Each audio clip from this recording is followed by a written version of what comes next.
자, 이번 이야기는 시청자 열무아빠님께서 어김없이 찾아와 주셨습니다. 너무나 참여율이 높으신 우리 열무아빠님께 또 큰 박수 한번 주시고 바로 만나보도록 할게요. 여보세요? 열무아빠님. 돌비님. 근데 진짜 열무아빠님도 못 말려. 왜 그러냐면 또 시참할 때 즐거우신 것 같아, 느낌이. 아니, 이게 네. 예전에는 제가 이렇게 네. 귀신을 봤던 일이나 여러 가지 일들이 남들이 알까봐 굉장히 무서웠거든요. 그리고 그쵸. 항상 제가 알게 모르게 이런 얘기를 하면 꼭 미친 사람 취급받고 막 그랬는데, 이렇게 제가 봤던 이런 이야기들을 이게 속 네. 시원하게 이게 딱 말을 하니까 이게 시참하는 게 기다려져요. 뭔가 막 이게 내 이야기를 이해해 주시는 분들도 있구나. 네. 내 말을 그냥 거짓말이 아니라 그냥 그렇게 순수하게 받아들이시는 분들도 있구나. 네, 맞아요. 그런 게 너무 행복하더라고요. 근데 이게 있어요. 아무리 저희 채널이어도 믿지 않으실 분들은 안 믿어요. 그렇지만 믿어주는 사람이 있다라는 게 어디냐라는 생각이 드는 거죠. 진짜로. 저한테는 정말 감사한 일이고 행복해요. 정말 저희 귀중님들도 너무너무 감사드리는 부분이 있고 우리 이야기 해주시는 열무아빠님께도 너무너무 감사드립니다. 정말. 저도 감사드립니다. 네. 자, 그러면 오늘 해주실 이야기의 주제가 있을까 궁금하긴 하네요. 오늘 이야기의 키워드는 시작은 나는 자여인, 끝은 나는 광인. 예. 너무 긴데? 그러니까 처음에는 이제 자연인으로 시작했다가 이제 끝은 그렇죠. 광인으로 끝나는 거죠. 알겠습니다. 그럼 도대체 어떤 내용일지는 한번 들어봐야 알 것 같습니다. 그럼 바로 출발을 해보도록 할게요. 렛츠가! 길이십니다. 열무아빠예요.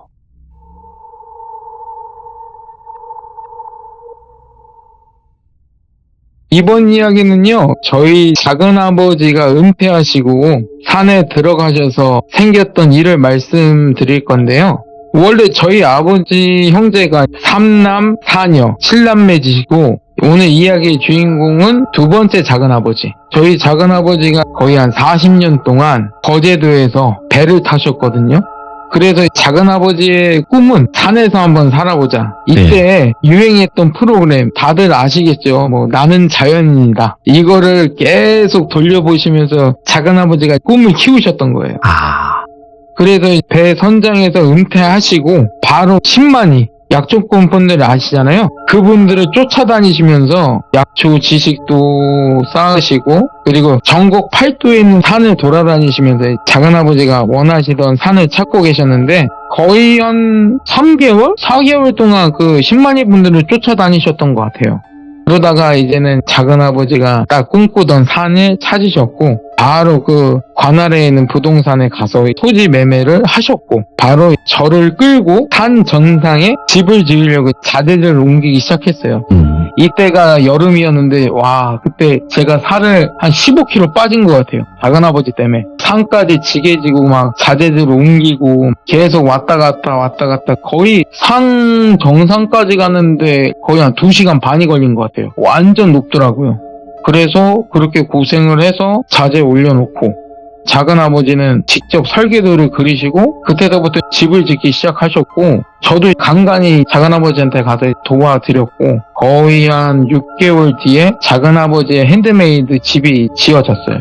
이때서부터 작은아버지는 그때 유명했던 프로그램 나는 자연이다를 시청했다고 하셨잖아요. 근데 자연인은 무조건 자급자족이다. 평생 바다에서 배를 몰아셨던 분이 산에서 이제 농사를 지으려니까 얼마나 어렵겠어요.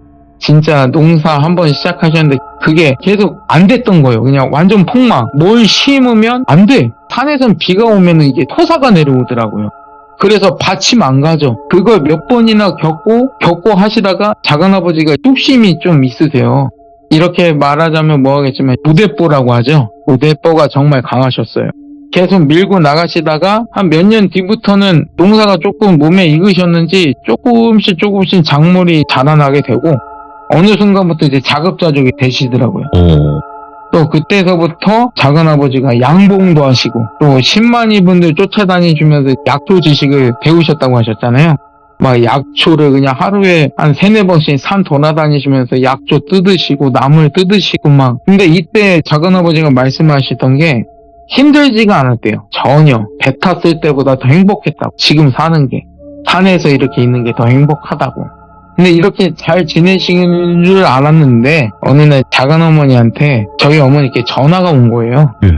전화가 와서 하시는 말씀이 가관인 게 작은아버지가 집에 오셨는데 그날 밤에 주무시다가 잠에서 깨어나셔서 부엌에 가서 갑자기 밥상을 차리시는 거예요. 그리고 나서 집 문을 열고 누구를 데리고 들어오시지 신용을 하시면서 부엌에 가서 웃고 떠드시고 막. 그래서 이거를 본 작은어머니는 작은아버지께 가서 막 흔들어서 깨웠어요. 이때 작은아버지는 아무 일 없다는 듯이 방에 들어가셔서 다시 주무셨대요. 근데 중요한 게 작은아버지랑 대화하고 웃고 떠들었던 존재는 작은어머니 못 보신 거죠. 그냥 이게 누구랑 떠드는지도 몰라. 근데 밤새 밥상을 직접 차리고 웃고 떠들고, 그리고 그 다음날 또 아무 일 없다는 듯이 작은아버지는 시장 가서 그 여자 옷이랑 신발이랑 인형을 잔뜩 사가지고 오신 거예요. 그래서 하시는 말씀이 얼마 전에 내가 사는 산에 누가 이사를 왔다. 근데 두 모녀가 이사가 왔는데 그 집 딸이 옷이 너무 해져서 이것 좀 사갖고 가려고 이렇게 사왔다. 근데 여기서 이상한 게 연고지도 없는 산에 모녀 둘이 네. 이사 왔다는 게 말이 안 되잖아요. 그러니까? 예? 그래서 작은어머니는 바로 저희 어머니한테 전화를 했던 거예요. 왜냐면 작은어머니도 아시잖아요. 저희 집안이 무슨 집안인지, 그리고 무속인 집안인지 아시기 때문에 혹여나 작은아버지한테 뭔 일이 생긴 줄 알고 바로 어머니한테 전화했던 거예요. 그래서 어머니는 바로 아버지한테 말씀하시고 아버지는 바로 작은아버지 집에 달려갔고, 그래서 아버지가 작은아버지를 딱 봤는데 빙의 현상도 없으셨고 그 어떤 영가의 기운도 못 느끼셨고, 그래서 저와 와이프한테 전화하셨어요. 혹시나 이게 영가적인 문제가 아니면 정신적으로 문제가 있는 줄 알고 와이프 불러서 이제 와이프가 조카 며느리가 아니라 의사 입장에서 작은아버지를 딱 진단을 했는데 정신적으로도 이상이 없다고 하는 거예요. 아무런 뭐 목류병이나 뭐 환각증세나 이런 게 아니고 아무런 이상이 없는 거예요. 그래서 뭔가 이상하잖아요. 계속 지금까지 했던 행동과 작은아버지가 하신 말씀이. 그래서 아버지가 작은아버지한테 다시 한번 물어봤어요. 야, 너 네 산에 거기가 어차피 네 땅인데 누가 거기에 이사를 오겠냐. 그러면 이사가 왔다면 그 두 모녀에 대해서 말해봐라. 그래서 작은아버지가 계속 똑같은 말을 하시는데 그 말을 딱 신중하게 듣고 있던 아버지가 좋다. 그러면 너 며칠 뒤에 어차피 산에 갈 거지 않냐. 나랑 같이 가자. 근데 이때 아버지가 걱정됐던 어머니는 저를 강제로 동행시키셨어요. 그런데 다음날 새벽에 아버지가 저를 깨우시는 거예요. 깨우셔서 작은아버지 모르게 한번 가보자. 나랑 둘이서 한번 가보자. 오케이, 알겠어요. 그래서 제가 어차피 작은아버지 거기 집 지었을 때 몇 번 가봤잖아요. 위치를 알잖아요. 그래서 일단 아버지 모시고 갔고요. 산 초입에 딱 도착을 했는데 아버지가 갑자기 두 눈을 감고 가만히 계시다가 저를 보시고는 야, 지금부터 내 말 잘 들으라고. 네 몸 안에 있는 신령님 힘이랑 내 몸에 있는 우리 신령님의 힘을 숨겨야 된다고. 안 그러면 우리 계속 헤매다가 산 못 올라가게 될 거라고. 여기다 알겠습니다. 그러고 아버지는 산을 오르기 시작을 했고, 그 다음에 산 정상에 도착을 했어요. 작은아버지 집에 도착을 했는데 딱 봤을 때는 정말 깔끔한 집 그 상태. 영가도 안 보였고요. 아무런 기운도 못 느껴졌어요. 그냥 평범한 산, 깔끔한 집, 공기 좋은 산, 딱 그 상태였는데 이상하잖아요. 일단 딱 산 정상에 도착했을 때 이미 해가 지고 있었고, 그래서 일단 그럼 여기서 하루 묵고 가자. 그래서 집안을 뒤져서 저녁상을 차려고 아버지랑 저녁을 먹고 밤에 딱 아버지랑 방에서 같이 잤어요. 근데 새벽에 문 밖에서 아저씨 저희 왔어요. 나와보세요. 이 소리가 들리는 거예요. 뭐지? 누가 왔다는 거지? 저희가 올라왔을 때도 주변을 계속 돌아봤었거든요. 아무것도 없었어요. 집도 없었고, 그러니까 작은아버지가 말씀하신 그 두 모녀가 이사 왔다면 집이든 뭐든 있었을 거 아니에요. 아무것도 없었어요. 근데 이 새벽에 문 밖에서 아저씨 저희 왔어요. 나와보세요. 이 소리가 들린다는 게 말이 안 되잖아요. 근데 순간 아버지가 잠에서 깨셔서 일어나셔서 하는 말씀이 저거였구만. 쟤네들이었어. 열마 아빠야, 너 올라오면서 귀신하면 본 적 없지? 아무런 기운도 못 느꼈지? 예. 너 지금 저것들이 밖에 있는데도 못 느끼겠지? 예, 저도 못 느꼈어요. 저는 그냥 진짜 그 목소리만 들리는 순간 만약에 귀신이었다면 예. 저도 느꼈을 텐데 아무것도 못 느끼겠어요. 그냥 저는 진짜 사람이 내는 소리인 줄 알았어요. 사람이 누가 찾아와서 작은아버지를 찾는 줄 알았더니 아버지가 딱 저를 막으시고는 아니라고. 저것들이 지금 여기 있으니까 아무도 아무것도 못 느끼는 거라고. 야, 그리고 저것들이 여기 있던 터주신도 먹었네 이러시는 거예요. 이게 뭔 소리지? 귀신이 신을 먹을 수 있나? 아무리 악기라고 해도 그런 일이 가능한가? 라는 생각을 하면서 저도 약간 아버지가 그렇게 겁을 주시니까 예. 딱 겁을 먹었어요. 아, 이거 보통이 아닌데? 그리고 이때는 아버지가 무구도 안 갖고 오셨어요. 아무것도 안 갖고 올라왔잖아요. 그러면 경쟁터에 나가는데 총이 없는 격이잖아요. 예. 이거는 분명 만약에 아버지 말씀대로 그런 존재라면 야, 잘못하면 우리 죽을 수도 있는데 라는 생각에 완전 쫄았거든요. 긴장하고 있었어요. 근데 아버지는 태연하게 야, 일단 아침까지 방 안에서 나가지 말고 잠이나 자자 하시면서 그냥 주무시는 거예요. 뭐지? 아버지 뭐지? 이것도 작전인가? 그냥 자면 되는 건가? 저도 따라서 누워서 눈은 감고 있었어요. 근데 밤새 잠을 못 잤어요, 저는. 해 뜰 때까지. 무서워서. 혹시나 저것들이 쳐들어오면 어떡할까. 일단 아침이 되자마자 제가 문 밖으로 나가서 밖을 딱 둘러봤는데 특이점이 없었어요. 아무런 기운도 못 느꼈고. 그래서 신발 신고 산 그 집 주위를 막 둘러봤거든요. 그래도 아무것도 없어요. 그래서 다시 집으로 돌아왔는데 갑자기 저 밑에서 작은아버지가 올라오고 계시는 거예요. 분명히 며칠 뒤에 오시기로 했는데 갑자기 산으로 돌아오신 거죠. 산으로 돌아오시고 하시는 말씀이 집이 너무 불편하고 여기 이사 온 이 두 모녀가 걱정돼서 집에 못 있겠다. 그래서 올라왔다. 그러면서 아침 먹었냐? 그래서 아직 안 먹었어요. 그랬더니 그래? 네 아버지는? 방에 계세요. 그래 알았어. 작은아버지가 저기 부엌 가서 아침상 차릴 테니까 방에 들어가 있으라고. 그래서 저는 방에 들어가서 아버지한테 작은아버지 오셨다고 하니까 알고 있다고. 그리고 지금부터 뭔 일이 일어나도 너는 가만히 있으라고. 예, 알겠습니다. 그리고 작은아버지가 밥상을 차려서 방 안으로 들어오셨는데 그 밥상에 밥봉기 5개, 숟갈 젓갈 5개 이렇게 막 차려져 있는 거예요. 분명 인원은 3명인데 아버지가 그래서 물어보셨어요. 야 뭐냐 이거? 그랬더니 아니 내가 집에 돌아오면서 만났다고. 그 두 모녀가 우리 집에 아침 먹으러 오기로 했다고. 이건 또 뭔 소리지? 아침에 이렇게 해가 밝았는데 여기로 찾아올 수 있나? 이런 생각이 드는 거예요. 그래서 오지했는데 때마침 밖에서 아저씨 저희 왔어요. 들어갈게요 하는 거예요. 근데 갑자기 그 소리 듣는 아버지가 딱 문 밖으로 나가셔서 하시는 말씀이 야 사람은 잘 변해 있네. 본 모습을 드러내야지. 나는 쟤가 아니야. 야 본 모습을 드러내. 딱 아버지 앞에 있던 두 모녀의 모습은요 그냥 평범한 엄마와 딸. 저는 맨 처음에 사람인 줄 알았어요.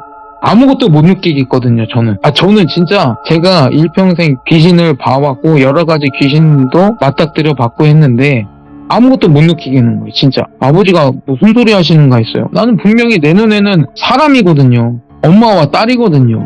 근데 아버지가 걔네한테 그렇게 말씀을 딱 하시는데 그때서부터 그 두 모녀가 웃기 시작하는 거예요. 그래서 아버지한테 하시는 말씀이 뭐야 너 무당이야? 맛있겠는데? 하는데 순간 제가 다리에 힘이 풀렸어요. 그 말을 듣는 순간. 그리고 딱 주저앉았고 온몸에는 식은땀이 막 흐르면서 죽겠는 거예요. 그래도 죽을 힘을 다해 앞에 있는 두 모녀를 봤어요. 딱 모습이 변하더라고요. 눈은 빨갛게 변하고 손톱은 비정상적으로 딱 길어지고 웃고 있는 그 입안의 이빨이 딱 보이는데 그 가시처럼 뾰족하게 변하는 거 있잖아요. 만화 영화에 보면은 그 괴물 이빨처럼 그렇게 변하더라고요. 그래서 이렇게 변하는 귀신은 또 처음이에요. 저는 이때까지 맞닥뜨렸던 영가들은 가끔 그런 영가가 있긴 했는데 이렇게 흉측하게 변하는 영가는 처음이었던 것 같아요. 그러고는 그 두 모녀 귀신이 아버지한테 달려드는데 아버지는 그냥 그 순간에는 눈을 감고 계셨어요. 그러면서 혼잣말로 뭔가 막 중얼거리시는데 그 순간 그 두 모녀 귀신이 튕겨져 나가더라고요. 아버지한테. 그러고 난 다음에 바로 그 딸아이로 보이는 귀신은 그 자리에서 소멸됐어요. 검은 재로 변하더라고요. 그리고 그걸 본 엄마 귀신은 미치겠죠? 막 괴성을 지르는데 그때 갑자기 방 안에 있던 작은아버지가 갑자기 나오셔서는 아버지한테 달려드시는 거예요. 달려들어서 아버지 시작하는 거예요. 그래서 저는 바로 작은아버지를 아버지한테서 떼냈죠. 떼냈는데 제가 여러 번 말하지만 제가 좀 피지컬이 돼요.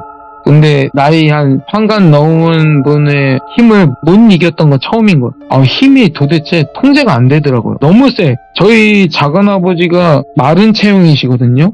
딱 은퇴하시면서 산에서 지내시면서 살이 많이 빠지셨어요. 예전에 좀 약간 통통하셨는데 살이 빠지시고 마른 체형으로 바뀌셨는데 그래도 젊은 제가 작은아버지한테 힘이 밀리는 거예요.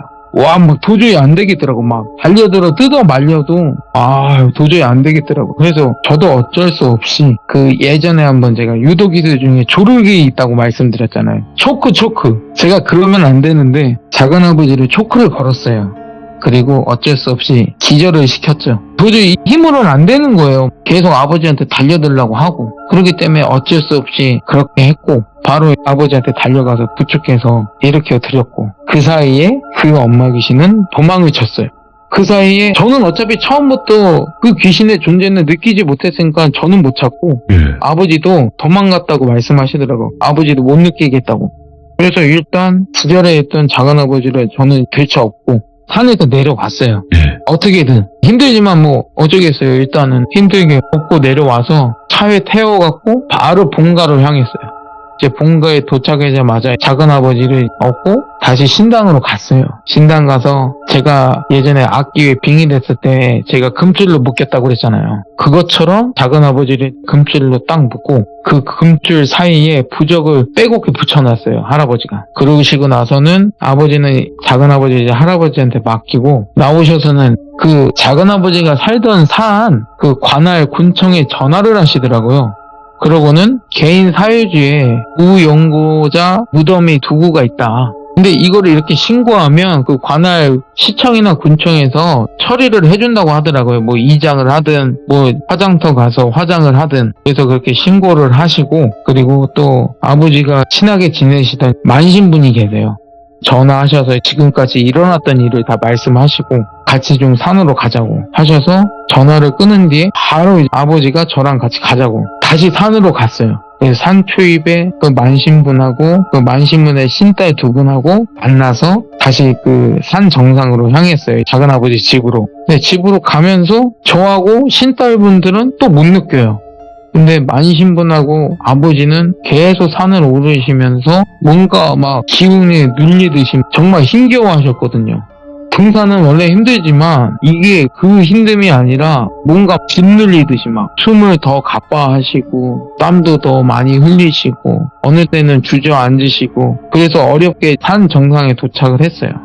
산 정상에 도착을 해서 작은아버지 집 주변에 모두 금줄로 딱 둘러치셨어요. 그러고 난 다음에 그 사이사이에 그 나무 인형 있잖아요. 나무 인형을 딱 걸어두셨어요. 그 사이사이에. 그 다음에 그 나무 인형에 부적도 붙여놓으셨고 정말 가관이었어요. 이런 거 처음 봤거든요. 저하고 신딸분들은 그거 하느라 정말 뼈가 빠지는 줄 알았어요. 저하고 신딸 2분은 줄로 둘치고 나무 인형 거기다 꽂고 거기다 부적 붙여놓고 정말 거의 한 1시간? 1시간이 뭐야 한 2시간 넘게 그랬던 것 같아요. 그쵸, 이게 말로만 들어서 이 정도지. 그러니까 직접 해보면 와 우리도 산 오르느라 정말 힘들었거든요. 밥도 못 먹고 막 그랬는데는 그것도 시키시니 해야죠. 그리고 이 일이 모두 끝난 후에 저희는 금줄 밖으로 나가 있으라고 알겠다고. 그때서부터 아버지랑 만신분은 그 엄마 귀신을 부르기 시작했어요. 그 자리에. 부르기 시작하시는 의식을 시작하셨고 얼마 뒤에 괴성을 지르면서 나타나더라고요. 슬며시 나타나더라고요.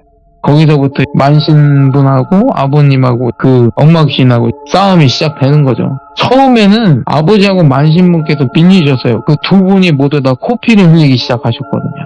힘에 버거우셨는지 정말 막 헛구역질 하시고 그러다가 중반쯤 돼서는 갑자기 만신분께서 방울을 흔들기 시작하시는데 진짜 거짓말 아니고 금줄에 걸려있던 인형들이요. 그때 바람이 불지는 않았거든요. 그 인형들이 막 흔들리기 시작하는 거예요. 진짜로 제 눈앞에서 그러니까 갑자기 그 엄마 귀신이 도망치려고 밖으로 도망가려고 하는데 뭔가 막히듯이 그 금줄 밖으로 못 나가더라고요. 그러고는 그 신딸 2분께 만신께서 저 밑에 이 녀석 무덤이 있으니까 그 무덤 위에 있는 흙을 퍼와라. 이 관에 자그마한 관에다가 그래서 그 신딸분들은 그렇게 하셨고 만신분께서는 다시 한번 그 관에다가 그 엄마 계시는 봉인을 하셨어요. 어렵게 봉인을 하시고 다시 그 둘러쳐놨던 금줄과 나무 인형과 부적은 그 자리에서 태우셨고, 그리고 만신분께서 그 자리에서 거의 기절을 하셨어요.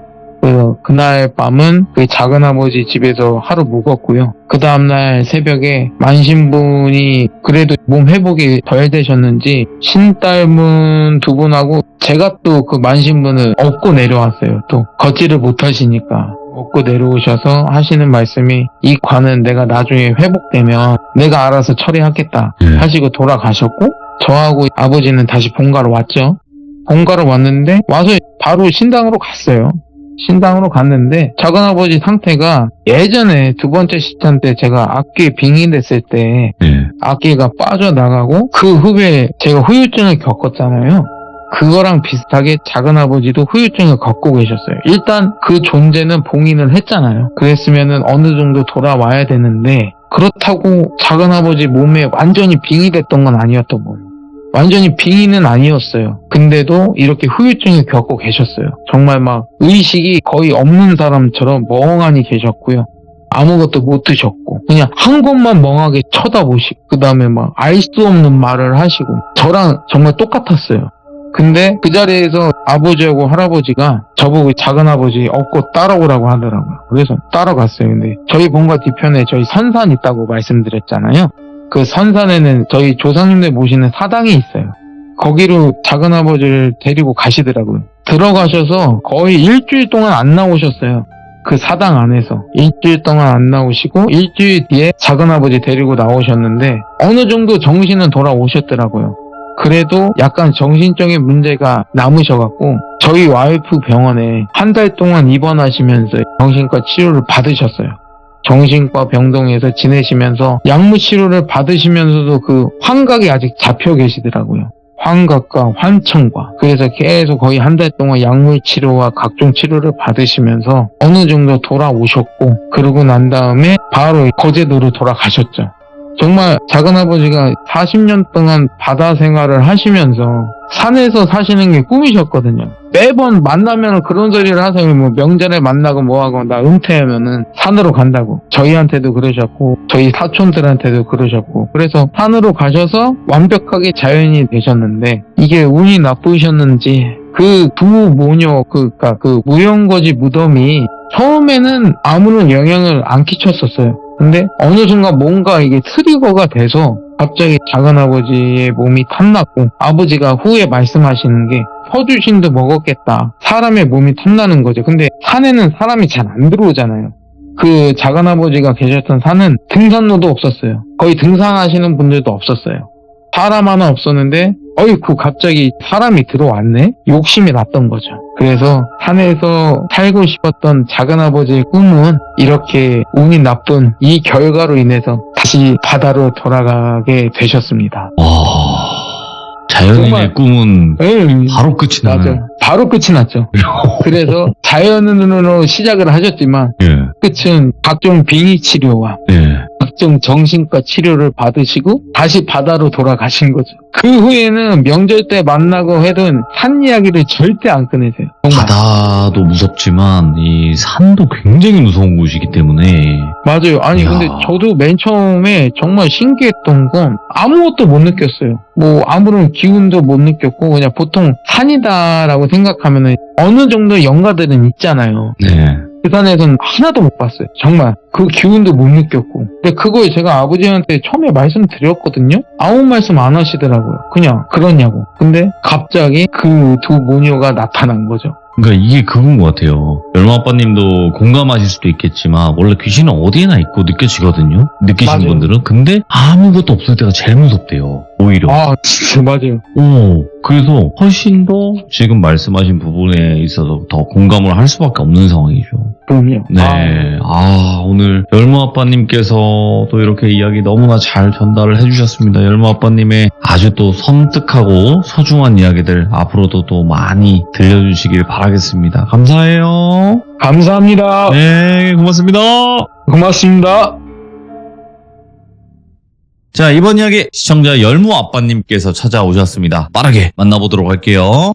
여보세요. 열무 아빠님. 아, 덜비님. 네, 아이고, 오늘 또 바쁘신데 힘드신 와중에 이렇게 와주셔서 감사합니다. 아닙니다. 네, 우리 열무 아빠님께서 오늘 들려주실 이야기가, 이거 그 키워드를 얘기해도 돼요? 아니면 얘기하지 말고 시작을 할까요? 얘기해도 될 것 같은데요. 땅꾼이에요, 땅꾼. 예. 땅꾼이면 저희가 바로 떠올리는 게 뱀이죠, 뱀. 뱀 맞습니다. 네, 뱀인데. 그 뱀. 자, 그럼 어떤 이야기일지 같이 한번 들어보도록 하겠습니다. 렛츠고! 디리십니다. 열무 아빠예요.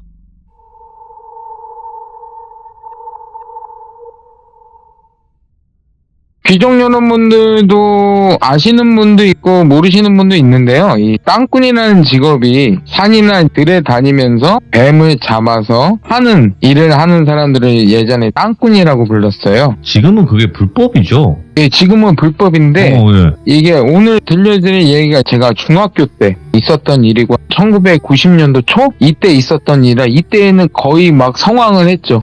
일반 시장에서도 아마 이런 뱀을 사고 파는 일이 빈번했었거든요. 이번에 들려드릴 이야기는 저희 본가 마을에 올해로 103세, 무려 103세 할머니가 계신데요. 예. 제가 어렸을 때 이 할머니가 저만 보면 카라멜을 주셨어요. 그래서 제가 지금까지 카라멜 할머니라고 부르고 있는데 카라멜 할머니 막내 아들 돌배 아저씨라고 칭할게요. 이 돌배 아저씨가 땅꾼으로 활동을 했을 때 겪었던 무서운 일을 들려드리고자 합니다. 예. 가을 어느 날 돌배 아저씨가 뱀을 찾아 산을 올라가시다가 산 중턱에 있는 어느 폐가, 흉가가 아니라 사람이 오래 살지 않은 폐가에 들려서 휴식을 취하고 있었는데 그 폐가 뒤쪽으로 가보니까 커다란 구멍을 발견하신 거예요. 근데 이게 돌배 아저씨가 4년간의 경험으로 비추어 볼 때 이건 분명히 뱀구멍이다. 확신이 드신 지 바로 뱀을 잡으려고 땅꾼들이 보면은 그 Y자로 생긴 지팡이를 들고 다녔대요. 뱀을 잡을 때 이게 뱀 목을 누르려고 그 지팡이로 그 구멍으로 막 집어넣고 막 이렇게 쑤시고 하셨는데 딱 뭐가 물들어요 그 지팡이를. 무는데 그걸 끌어당기려는데 혼자서는 안 되겠다 싶으신 거예요. 그래서 일단 그 지팡이는 놓아둔 채 주위에 있는 큰 돌을 갖다가 그 구멍을 막고 네. 산 밑에 내려가서 다른 땅꾼들께 동료들이 있으셨겠죠. 그 동료들을 데리고 다시 그 폐가로 가셨어요. 가셔서 그 큰 돌을 치우고 그다음에 이 튼튼한 다시 그 지팡이를 갖고 오셔서 네. 그 Y자 형태에 보면은 그 생닭 있잖아요. 살아있는 닭을 거기다 묶고 그 구멍 안에 다시 집어넣은 거예요. 그리고 얼마 뒤에 그 닭이 막 죽을 듯이 막 비명을 지르는 그 닭 특유의 그 비명 소리 있잖아요. 그게 들려서 옳다구나 잡았다 싶으셨는지 그 일행이 3명이 가셨는데 그러니까 총 4명이죠. 장정 4명이 그 지팡이를 막 잡아당기면서 그 구멍 안에 있는 녀석과 막 힘겨루기를 하는데 예. 장정 4명이 막 잡아당기면서 안 당겨지는 거예요. 그 힘싸움을 거의 돌배 아저씨 말로는 한 30분 동안 했대요. 30분 뒤에 어찌저찌 해서 힘겨루기를 해서 이기신 거예요. 그래서 이거를 딱 지팡이를 꺼냈더니 진짜 온몸이 검은색, 아무런 무늬도 없고요. 온몸이 검은색이고 길이는 그때 당시 성인 남자의 키보다 길었대요. 야, 몇 미터 되네. 검은색 구렁이죠. 일단 그거를 집어 꺼내놓고는 그때 당시에는 그 땅꾼들이 잡은 뱀을 길이 혹은 무게로 값이 매겨졌대요. 근데 꺼낸 게 성인 키보다 길고 그리고 돌배 아저씨가 보시기에는 정말 튼실한 거죠. 이게 굵기도 굵고 뭐 성인 남자 허벅지만 했다고 표현했어요 그때. 그럼 엄청 두꺼운 거잖아요. 근데 저는 이 이야기 들으면서 우리나라에 그런 구렁이가 존재하나? 근데 예전 일이라 뭐 예전에는 있었겠죠. 아무튼 그거를 꺼내놓고 일행들이랑 어렵게 가져간 포대에 담고 그 시장에 나가서 팔려고 했는데 그 일행들이 갑자기 그냥 이거 팔기엔 좀 아깝다. 우리 다 같이 넷이서 몸보신이나 하자. 근데 만약에 팔면 돈도 많이 받을 건데 왜 몸보신을 굳이 해야 될까 생각하다가 집에 계시는 카라멜 할머니가 할머니가 그때 당시에도 1990년 초만 해도 그 할머니가 7순이 넘으셨었거든요. 그때부터. 예. 네, 연로하셨잖아요. 그렇기 때문에 집에 연로하신 어머니도 계시고 하니 좋다. 그래 이거 팔지 말고 우리 몸보신 하자 해서 그 산 밑에 자주 가던 건강원, 예전에 말하는 건강원이 뭐냐면 우리 보약이나 뭐 이런 거 있잖아요. 가려주는 데를 건강원이라고 하는데 이 땅꾼들이 자주 이용하는 건강원이 있었대요. 그 건강원으로 그 구렁이를 가지고 가서 그 돌배 아저씨가 그 구렁이 쓸개 있잖아요. 그 쓸개를 생으로 드셨대요. 그게 몸에 좋다고 이렇게 속설이 돌았나 봐요. 그 땅꾼들 사이에서 몸에 좋다고 하니까, 사람의 몸에 좋다고 하니까 뭘 못 먹었냐면은 그 돌배 아저씨는 생으로 그 구렁이 쓸개를 잡수시고, 그다음에 그 시장에는 양조장에 가서, 양조장에는 그 술을 담아놓는 큰 단지가 있어요. 그 구렁이가 워낙 크다 보니까 뱀술을 담그려고 해도 일반 그런 데는 안 되니까 그 단지를 얻어와서 그 구렁이를 단지에 넣고 술을 넣고 뱀술을 담갔대요. 그러고 난 다음에 그 뱀술을 카라멜 할머니 그 집 뒤뜰에 있는 창고에 옮겨 놓고 또 구렁이 잡았던 그 폐가 있잖아요. 폐가로 다시 돌아갔대요. 왜냐면 그런 뱀구멍에는 뱀이 한 마리만 있는 게 아니래요. 그 4년간의 경험으로 봤을 때 그 주위에 또 다른 뱀들이 있을 수 있으니까 일단 이거는 팔지 못했잖아요. 근데 또 주위에 또 뭐가 있을까 싶어서 가서 딱 그 뱀구멍을 다시 봤는데 그 5마리의 쬐그마한 구렁이, 그러니까 뱀보다는 약간 큰 그 5마리를 잡으셨대요. 근데 그것도 팔아야 되는데 그 일행들이 이것도 팔지 말고 이번에는 뱀탕을 끓여 먹자. 지금 듣고 계신 귀족님들이 약간 비위가 상하실 수 있겠는데 이게 제가 지금 최대한 순화해서 말하는 거거든요. 제가 들었을 때는 저도 막 역겨웠어요. 그 하나하나 작업에 대해서 말씀하시는데 그거는 다 떼고 최대한 순화하고 말하고 있기 때문에 양해 부탁드립니다. 일단 뱀탕을 끓이려고 그 돌배 아저씨 집에 가서 가마솥에 물을 끓이고 그 구렁이를 밑작업을 해서 물을 불 끓는데 집어넣어서 뱀탕을 끓이고 있는데 그날 날씨가 햇빛이 쨍쨍했대요. 근데 한순간에 구름이 몰려오면서 막 비가 내리기 시작하는 거예요. 근데 이 돌배 아저씨랑 얘네들은 이거 신경도 쓰지 않고 그냥 뭐 뱀탕을 끓여서 자기들만의 잔치를 벌였던 거죠. 그러고 난 뒤 얼마 이후부터 돌배 아저씨한테 어마어마한 무서운 일이 시작됐는데요. 어느 날 이게 돌배 아저씨가 자다가 꿈을 꿨는데 돌배 아저씨한테는 3남매가 있어요. 아들 2에 딸 1. 이 3남매가 마당에 놀고 있었는데 마당에 웬 여자가 나타나서 놀고 있는 자기 아이들한테 다가가더니 그 여자가 뱀으로 변했어요. 그리고 막내딸 다리를 물고 사라지는 꿈을 꾸게 된 거예요. 근데 꿈에서 깨어나서 생각해보니 이상하잖아요. 그래서 자고 있는 딸한테 가서 그 다리를 확인해 봤는데 다리에 뱀에 물린 듯한 자국이 생긴 거예요. 아니 그날 저녁까지 아무런 흉터나 뭐 자국도 없었는데 그 꿈을 꾸고 나서 갑자기 다리에 그런 자국이 생긴 거죠. 근데 이때 돌배 아저씨가 생각했대요. 혹시 내가 이 구렁이 잡은 것 때문에 이런 일이 생기는 건가? 근데 이 돌배 아저씨는 이때까지 수많은 땅꾼 생활을 하면서 수많은 뱀들을 잡아서 팔고 이런 일이 있었잖아요. 근데 그때는 아무 일이 없었는데 갑자기 이런 일이 생길까? 라는 생각을 해서 이건 그냥 우연의 일치다 라고 그냥 생각하게 됐어요. 그리고 그 다음날 막내딸이 학교 갔다가 집에 돌아오다가 시골 트랙터 아시죠? 트랙터가 바퀴가 진짜 커요. 근데 딸이 안타깝게 그 트랙터 바퀴에 다리가 깔리는 사고를 당하게 됐어요. 그래서 그때 당시에 1990년도 초라 의술이 그렇게 막 우리나라가 지금처럼 좋진 않았었어요. 그래서 안타깝게 딸이 다리를 잃게 됐어요. 그러고 나서 돌배 아저씨는 생각하게 된 거예요.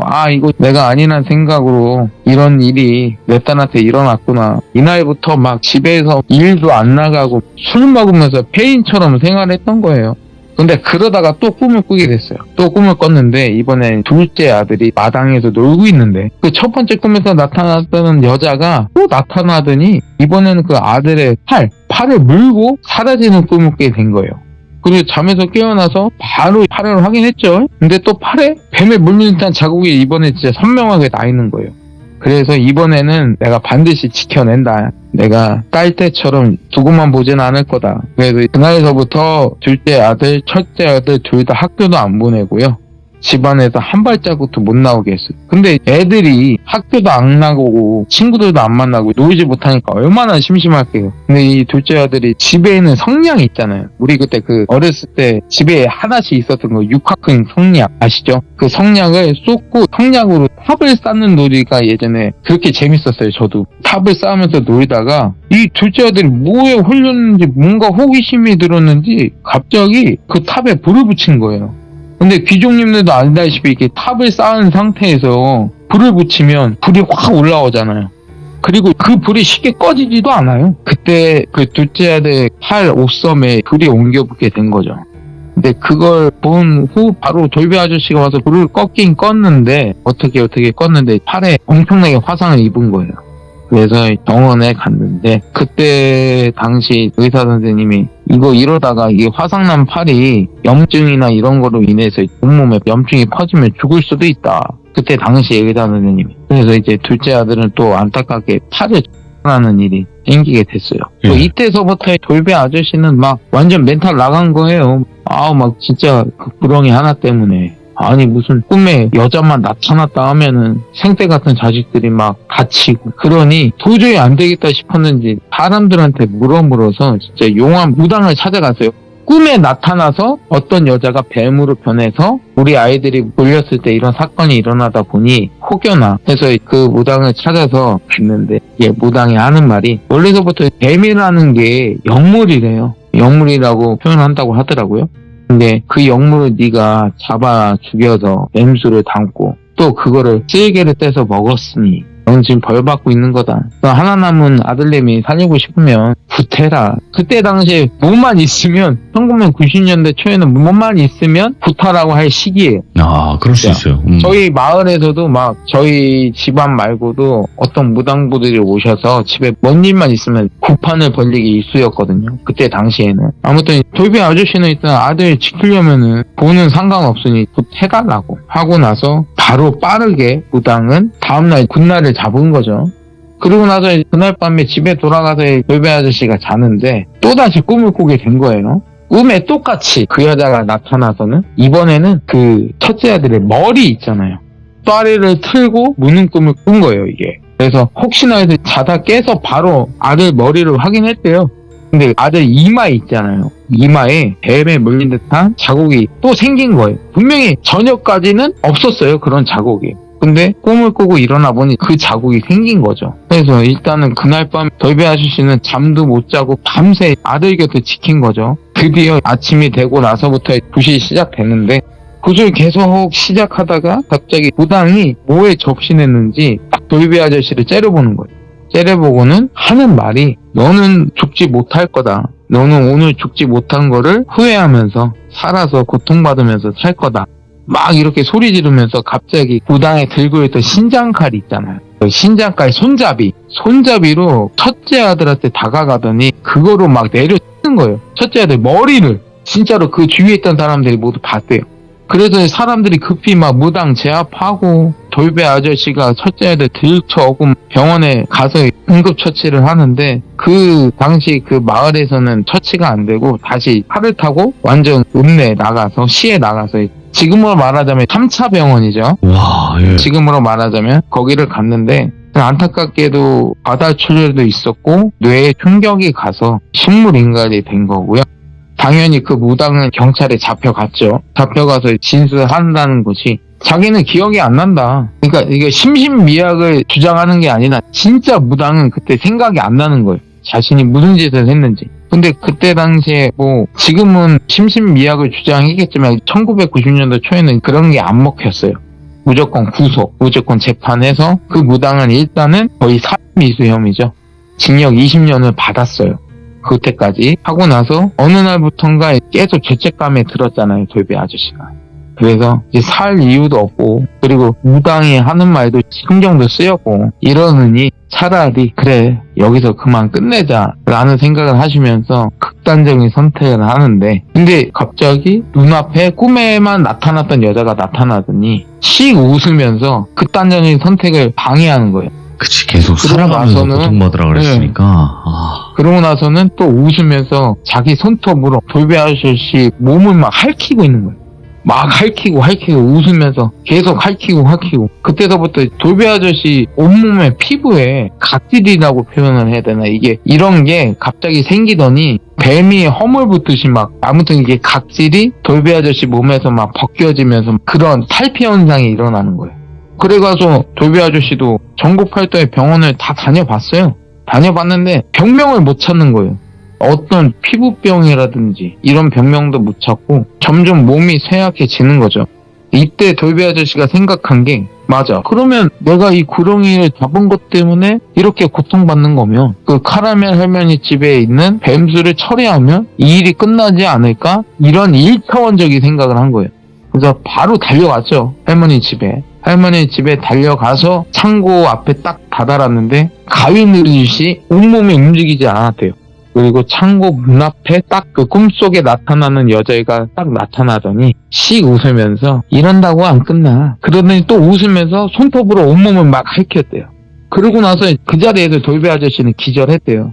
기절하고 나서 할머니 집 안방에서 밤이 돼서야 일어났는데 또 가위 누르듯이 온몸이 움직이지 않았대요. 그리고 눈앞에는 걱정스럽게 쳐다보던 이 카라멜 할머니가 계셨고 그 뒤편에 그 여자가 있는 거예요. 근데 또 그 여자가 웃으면서 손톱으로 이번에는 할머니 머리를 막 핥히고 있는 거예요. 그러고 나서 또 그 모습을 본 돌배 아저씨는 또 기절을 한 거죠. 그리고 또 다음날 아침에 딱 깼는데 집이 막 소란스러운 거예요. 왜? 카라멜 할머니 집에 키우던 소, 닭, 강아지 모든 가축들이 죽은 거예요. 폐사했다고 해야 되나? 죽은 거예요. 근데 그 일 때문에 저희 집에서 할아버지랑 아버지랑 저도 할머니 집 가서 그거 확인하고 그러고 있는데 갑자기 제가 뭐에 홀렸는지 카라멜 할머니 집 뒤쪽에 있는 창고 쪽으로 발걸음을 옮겼어요. 그때 당시에 제가 기억하기로는 약간 소름이 돋으면서 이상한 냄새가 났거든요. 약간 비린 듯한 생선 비린내 같은 그거를 맡아서 갔는데 그 창고 앞에서 제가 온몸이 뭔가에 눌리듯이 꼼짝을 못 하겠는 거예요. 그리고 누가 쏘는 것 같았어요. 그래서 숨도 못 쉬고 해서 그 자리에서 기절했고요. 제 방에서 깨어났는데 제 옆에 아버지도 누워 계시더라고요. 아버지도 저 찾으려고 이렇게 두 편에 오셨다가 저랑 똑같이 기절하신 거예요. 아버지마저도 그때 당시에 저희 아버지가 그래도 신내림을 받은 지 얼마 안 되셨고 그랬던 상태인데 어차피 저는 신내림도 안 받은 그냥 일반 사람이었고 아버지는 그래도 정식적으로 신내림 받았던 무당 분이신데도 아버지도 기절하신 거죠. 아버지가 옆에 누워 계시고 아버지도 정신을 차리고 할아버지 방으로 갔어요. 할아버지 방에는 할머니랑 돌배 아저씨가 있는데 할아버지가 돌배 아저씨한테 네가 잡은 구렁이 있잖아. 야 그거 영물 아니야. 그 구렁이는 그 폐간을 지키는 터주신이다. 이게 터주신 지신이라고도 표현하시더라고요. 근데 한낱 인간이 그 터주신을 잡아서 단지에 잡아 가둬서 술을 담갔으니 이거는 뭐 벌도 아니고 저주도 아니고 그냥 너는 신의 분노를 산 거야. 그러니 이거는 뭐 네가 무당을 불러서 굿을 하든 뭘 하든 뭘 해도 안 된다고. 이거는 이 터준신께서 용서하실 때까지 이 일은 멈추지 않을 거라고 단호하게 말씀하시더라고. 근데 돌배 아저씨는 이렇게까지 생각 안 했을 거예요. 이게 자기가 잡은 게 첫 번째 무당은 영물이라고 말했었고 할아버지는 이걸 또 신이라고 말하니 내가 그러면 신을 죽여서 먹은 거나 다름이 없는데 또 한편으로는 삼남매가 모두 다쳤잖아요. 남은 건 자기 와이프랑 그리고 연로하신 우리 할머니가 걱정되는 거죠. 그래서 할아버지한테 막 무릎 꿇고 비는 거예요. 자기 선에서 끝내게 해달라고. 나 어차피 이렇게 아프고 몸도 아프고 그러니 자기 선에서 끝내게 해달라고. 근데 할아버지가 안 된대요. 네가 그랬는데 너로 인해서 이런 일이 벌어졌는데 너 하나로 끝날 것 같냐고. 아 그러면 우리 어머니 어떡하냐고. 근데 할아버지가 말씀하시기를 야 네 어머니를 걱정하지 말라고. 돌아가신 네 아버지가 지켜주고 계셔서 지금 니네 집에 있는 닭이나 소나 강아지로 끝난 거라고. 아니었으면 벌써 돌아가셨다고. 근데 이 아버지가 얼마나 버티실지는 모르겠다고 그렇게 말씀을 하시는 거예요. 그거 듣고 돌배 아저씨는 뭐 실성한 사람처럼 막 자지러지는 거예요. 제발 살려달라고. 나는 죽어도 되니까 살려달라고. 그렇게 할아버지하고 아버지는 그 모습을 보고 두 분이서 상의를 하신 거죠. 그래서 알았다고. 이게 될지는 모르겠지만 아버지가 그 알고 계시는 만신 세 분이 계세요. 두 번째 시참 때도 저를 도와주시는 만신분들이 이때에도 등장을 하세요. 지금 연락을 하셔서 오시고 폐가 쪽으로 같이 갔어요. 그리고 그 할머니 집 창고에 있던 그 뱀술단지 있잖아요. 이제 그걸 옮기려고 하는데 그 옮기려고 하던 아저씨들이 그 옮기려고만 하면 막 기절을 하는 거예요. 계속 1명, 2명, 3명. 그거를 보는 할아버지가 그 술단지 앞에 제상을 차리시고 제가 뒤에서 지켜봤거든요. 거의 한 30분 동안 절을 하시는 거예요. 그 30분 지나고 나서 됐다고 옮기자고. 그때도 보더니 아저씨들 기절 안 하시더라고요. 그리고 드디어 그 술단지를 가지고 그 폐가에 도착을 했어요. 그 다음에 항상 그 구판에 보면 제사상 차려주시는 도움 주시는 분들 있잖아요. 그분들이 오셔서 제상 차리시고 저는 그리고 다시 구판이 열리는 줄 알았더니 시끄러운 구판이 아니라 그 술단지 앞에 제상을 차리시고 그 할아버지랑 만신분들 3명이 한 분씩 돌아가시면서 그냥 정성스럽게 예를 다해서 절만 하시더라고요. 그거를 이제는 해 떨어질 때까지 밤이 될 때까지 계속 하셨는데 밤이 돼서 갑자기 돌비 아저씨가 웅웅을 떨면서 토를 하기 시작하셨어요. 계속 멈추지 않고. 근데 저하고 모든 사람들이 봤어요. 그 돌비 아저씨 입에서 뭔가 딱 토해내시는데 그게 지렁이도 아니고 실벤처럼 생긴 게 입안에서 나오고 있는 거예요.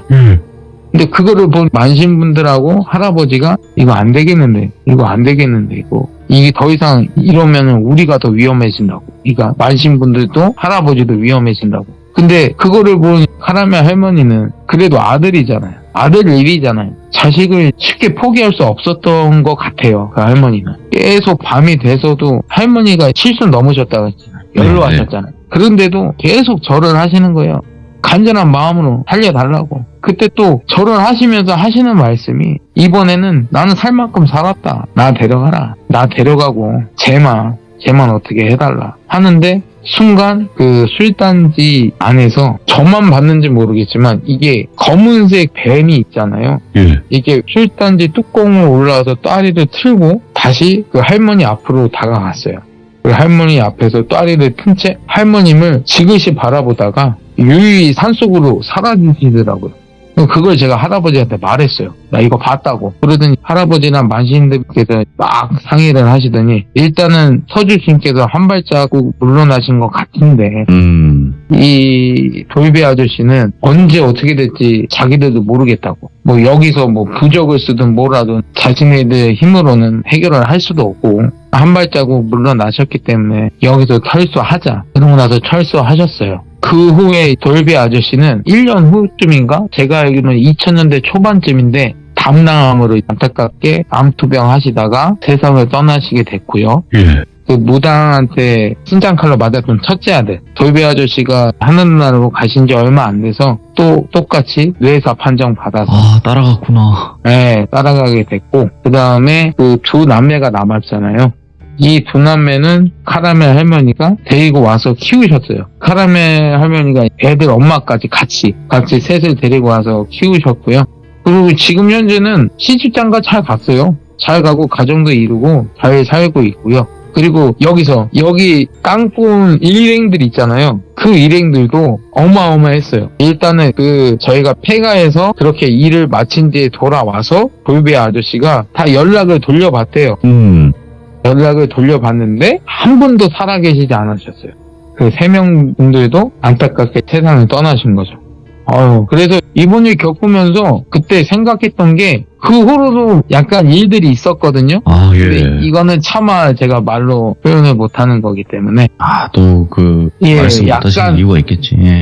그 폐가에서 돌아오시고 나서 6년 동안인가 정말 돌비 아저씨 정말 많이 고생하셨는데 그게 말로 형용할 수 없는 끔찍한 일들이라 그거는 생략을 하겠습니다. 아니 근데 진짜 한 집안이 완전히 풍비박산이 나는 그런 사건인 것 같아요. 아니 그때 분명히 이 땅꾼으로 생활을 많이 하셨거든요. 돌비 아저씨가. 근데 이때까지는 아무 일 없었어요. 근데 그 후에 그 폐가에서 터주신이었던 검은 구렁이를 잡아서 이런 일을 겪으면서 이때까지 수많은 살생을 했잖아요. 업이 쌓인 거죠. 그게 분명히 부메랑이 돼서 아마 돌아온 것 같아요. 제 생각에. 네네. 아마도. 수많은 뱀에 관련된 이야기들도 많았지만 확실히 이런 이야기가 많은 이유가 있을 거다라고 생각은 하거든요, 저는. 네, 그래서 오늘 열무 아빠님의 이야기도 너무너무 잘 들었고 뭐 지금이야 불법이 확실하게 돼서 예, 많이 맞습니다. 줄었다고는 하지만 아직도 여전히 그렇게 뱀이 거래가 되고 있는 걸로 알고 있거든요, 저는. 알게 모르게 네. 시장이나 시골 마을 같은 데서는 그런 게 있고요. 지금도 그게 몸에 좋다라고 해서 여름이나 이럴 때 보면 시골에서 거래가 돼요. 그러니까. 그 지금 어르신들도 가끔 뱀 잡으러 다니시는 분들도 실제로 있고요. 맞아요. 저희 마을에서도. 지금도 그런 일들이 뭐 대놓고 그러진 못하지만 뒤에서 비밀리에 그렇게 되는 경우가 많은데 하루빨리 또 없어지길 바라는 마음이고요. 오늘 열무 아빠님께서 이야기 잘 들려주셔서 감사합니다. 열무 아빠님. 예, 감사합니다. 네. 저희 시들무 사연 중에 이제 뱀을 함부로 했다가 아니면 지금처럼 이런 땅꾼 이야기라든지 여러 가지 일들이 굉장히 많았고 좋은 일들이 없었어요. 뱀을 건드려가지고. 그래서 여러분들도 괜히 몸에 좋다고 그렇게 잡아먹기보다는 차라리 건강검진 받고 그리고 영양제를 챙겨 먹는 게 운동하고 그게 훨씬 더 건강하지 않을까 이렇게 생각하고요. 우리 귀족님들도 항상 건강하시길 바라겠습니다. 감사합니다.